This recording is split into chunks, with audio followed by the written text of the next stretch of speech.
Hello everyone, today I will show you how to insert arrow on your PDF file using Foxit PDF Editor. Open your PDF file with Foxit PDF Editor. Now click on this comment option, this menu bar.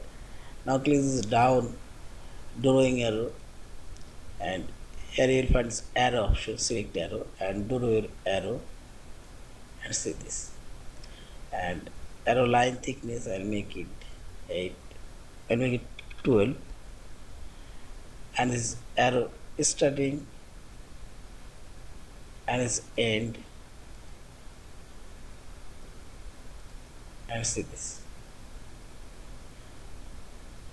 I'll draw another arrow and make it end and bottom,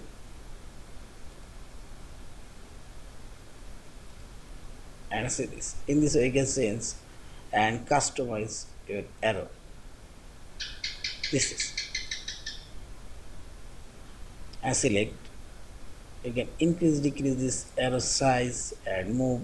Also you can rotate your arrow, and you can change this transparency and change arrow color